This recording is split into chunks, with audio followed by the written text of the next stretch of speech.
Welcome back. One mo again with Ride Motherfucker Ride here once again with you. This time we're going to talk about overall view of the Nevada BDR. From start to finish, how I feel about it, what I could recommend, etc.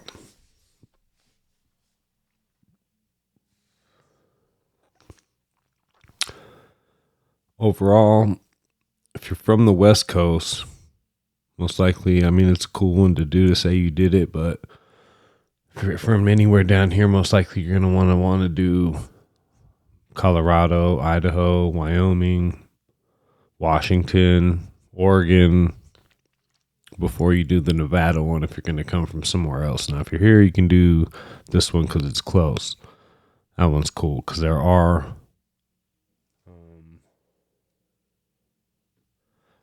cool things and cool sections within the sections along the way. It's good for, I would say, beginner riders would be good to go on this one. It's not anything that was hard at all. A few sections that are here, they're, I wouldn't say very, very beginner, but nothing hard. For sure. Not in my experience, the way that I went, which was the official BDR route, I did not encounter anything that was too hard. The only thing that was rough for me was the fact that for my bike, it was the gas thing with the longer section. But then again, I prepped for that, and that ended up being no problem because I ended up getting about 50 miles a gallon. So I had plenty of gas. But yeah, there were no sections on there that I don't see a big bike having problems with. I don't know how guys got stuck in that one section. I believe on section 3. But people do. So, but, every rider's different. Every rider has a different skill level. Every rider's built different. So, overall, I would recommend it to riders. Like I said, I went solo. So, if you had a buddy to ride with you, I think it would make the whole thing a lot more enjoyable, especially the longer days. Because you probably could have broke a couple of these longer days up. They were like almost 200 miles. You probably could have broke those up into 2 days. And it would have been a lot more enjoyable, like with someone. Because when you're by yourself, you just want to get there. Especially when most of it's just this straight piece of nothing through the middle of the desert. But we did it. We finished it. Nevada BDR in the bucket. But yeah, I would recommend it to, anybody in Nevada for sure. Got to do it. How are you going to call yourself doing BDRs and you haven't done your home state BDR? So that's where I started. Then obviously I started the Idaho one, but we just got started on that one. We'll go back to finish that one. But yeah, each night I found somewhere to stay. The way I did it, section by section, each day I did one section. I was able to make it to a town where I was able to find lodging for the whole Nevada BDR.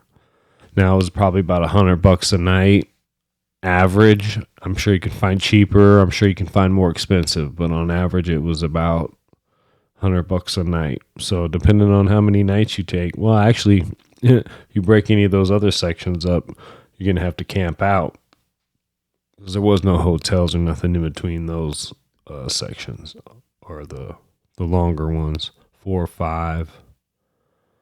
Definitely not 4 and 5.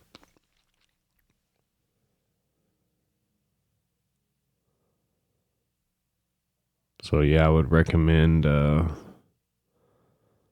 Well, you can camp out everywhere. It depends on, I guess, what time of year it is. I was just like, screw it. I can grab a hotel where I can, and if I can't, that's when I have the tent and everything on the back. When just like when I stayed in Glens Ferry in Idaho, I pulled out the tent finally.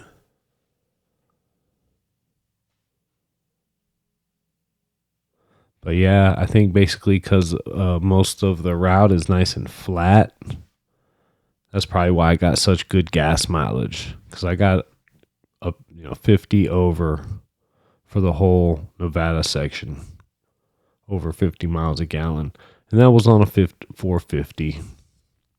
So I don't know how bigger bikes do on gas mileage, but and it took me, let's see, 1, 2, 3, 4, 5, 6 days. 6 days of riding. Or really section 6. I started riding probably about, I don't know, maybe 9:30, 10. And I want to say I was done by like 1 p.m. Because it was like 50 miles pavement, and then the other like 59 miles, 60 miles were in the backcountry, but it was like pretty maintained road.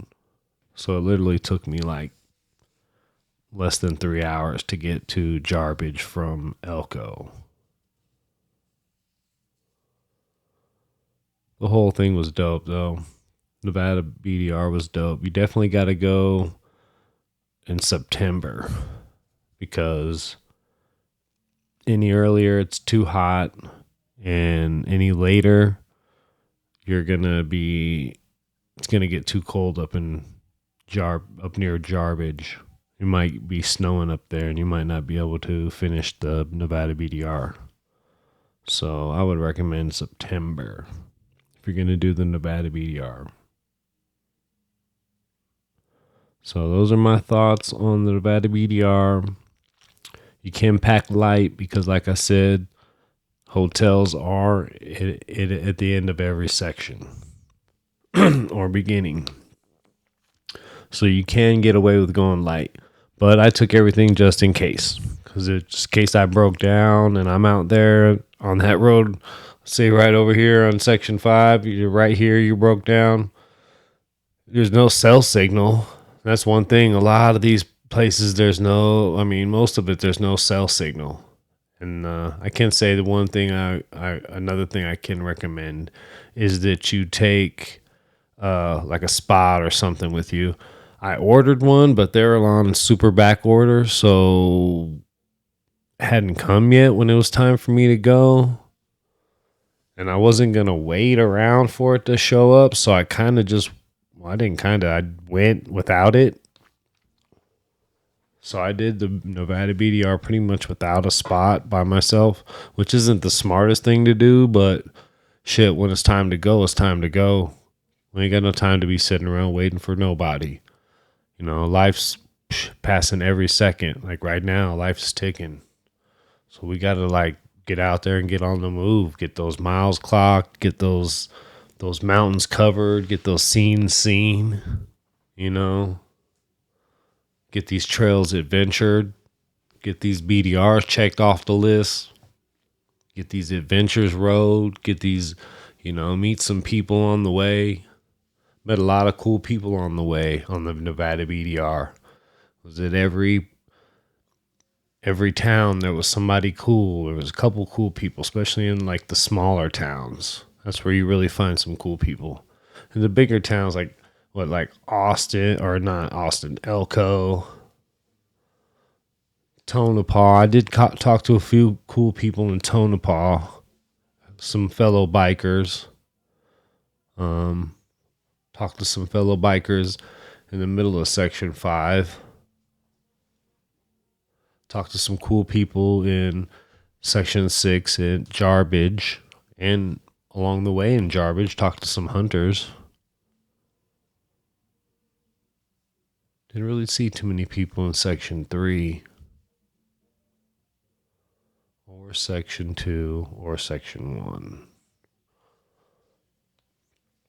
But overall, it was well worth it. I must say, because at the end of it, people always ask me, they were like, why the hell did you go ride your dirt bike from here to Idaho by yourself? Is like the big question.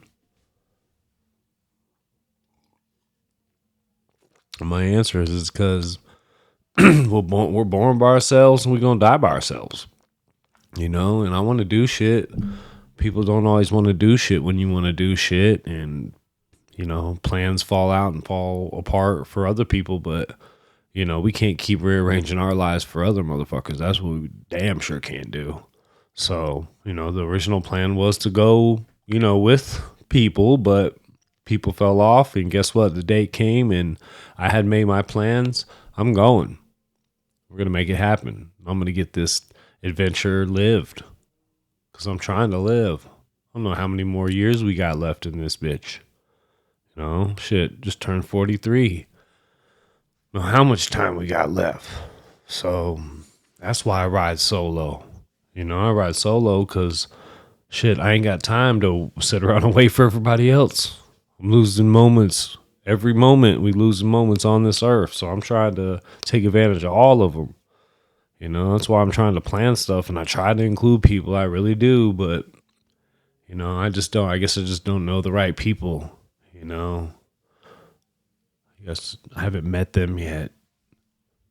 Or haven't met the people that want to do the same things about the same time that I want to do them. So, I don't know. One of these days we'll get it right. Line up with somebody and actually complete a BDR with another fellow or fella. Maybe Harley out there. We can hook up this summer and do the Wyoming and Colorado BDR together. Let me know. Anyways, like I said, 2 thumbs up for the Nevada BDR. Idaho BDR, I haven't been, we're not even close to finishing that one, but that one is definitely going to be a 2 thumbs up, 3 thumbs up probably. But hey, I want to thank you guys for coming and checking out the channel. Listening to me just bullshit about the Nevada BDR and what I think about it. Yeah, I think it's good. It's a good experience. Like I said, nothing too hard. At the same time, mentally challenging, especially when you're solo. Well, thank you for joining me. Subscribe, like, comment. Definitely comment. Trying to figure out what's going on out there. Let me know what you guys think about the Nevada BDR, if you've done it or if you're doing it. The BDR website there got a lot of good information on there. That's where I went to get most of my information when it came to prepping for the BDR. I don't know which one I'm going to try to do next, but there will be something coming soon. There's going to be a section of something coming soon. Maybe an Arizona one, maybe a southern Utah, since it's probably snowing up north. Could probably get some southern stuff in. We'll see. Comment, let me know what you guys think. If anybody out there want to roll, let me know. Peace.